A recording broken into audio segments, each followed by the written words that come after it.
Industry voice, the fragmented data problem. Nobody in industrial safety wants to admit.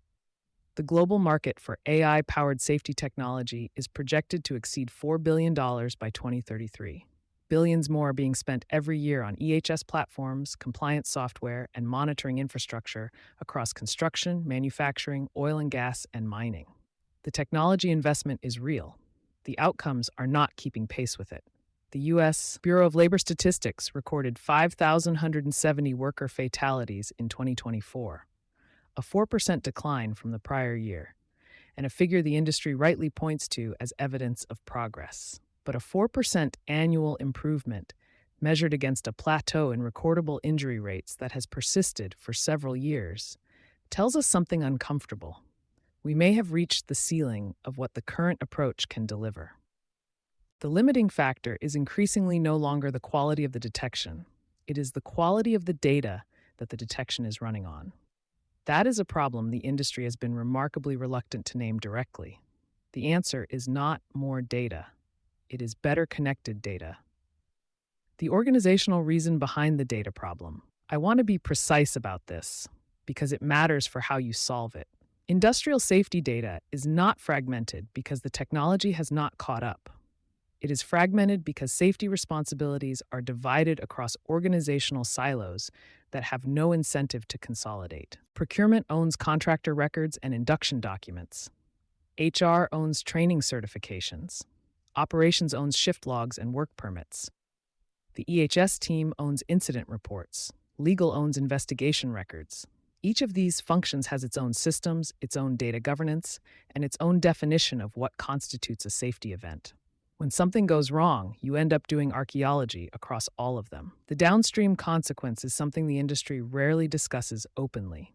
The AI safety systems being used across high-risk sectors are being trained and operated on incomplete inputs. The predictive models that are supposed to flag risk before it escalates are drawing from whatever slice of data a single department happens to own.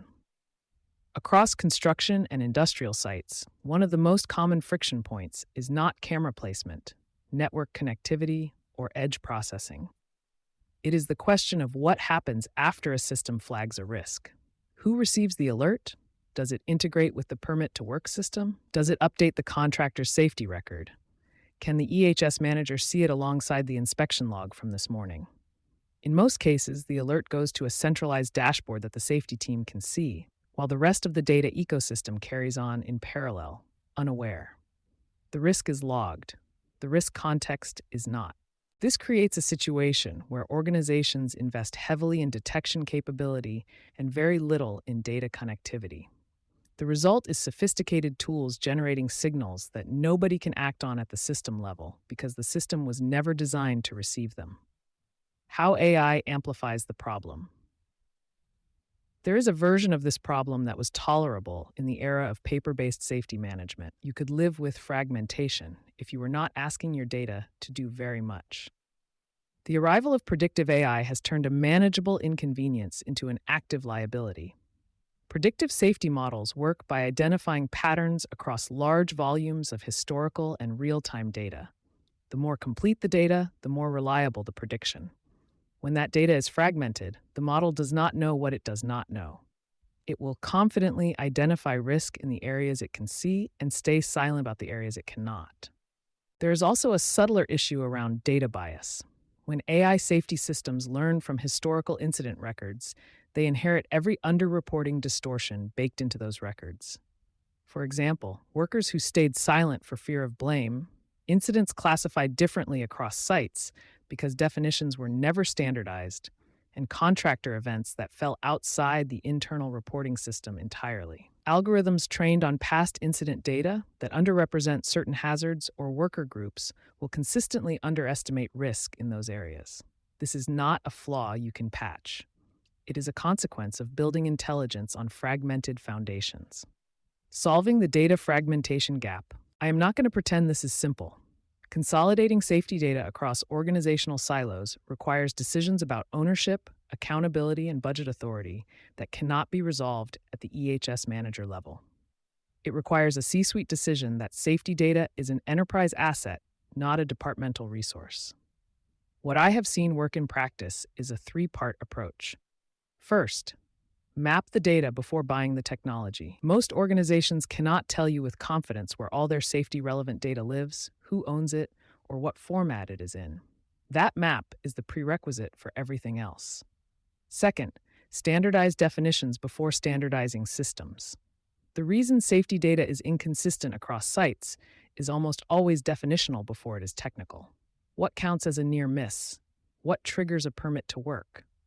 Until those questions are answered uniformly, no amount of integration produces reliable data. Third, expand the range of safety evidence available to decision makers. While reported incidents and inspections remain essential, they capture only part of the operational picture. Many organizations are beginning to complement these records with additional observational data, such as connected equipment, environmental sensors, wearable devices, or AI-assisted visual monitoring.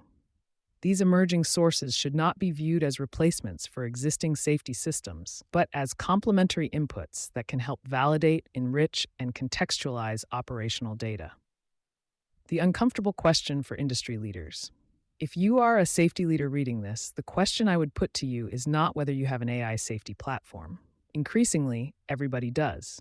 The question is, what is it actually seeing? Does your AI system have access to contractor records, shift patterns, permit histories, inspection findings, and live site observations simultaneously? Or is it working from whatever slice of data your EHS team loaded into it? The industry has spent the better part of a decade talking about making AI work for safety. The conversation that has been consistently avoided is making the data worthy of the AI. Those are not the same conversation, and confusing one for the other is why so many organizations are sitting on sophisticated platforms that are, in practice, running blind. Gary Yang is the CEO and co-founder of Viact, bringing more than a decade of experience implementing technological innovations across the construction industry.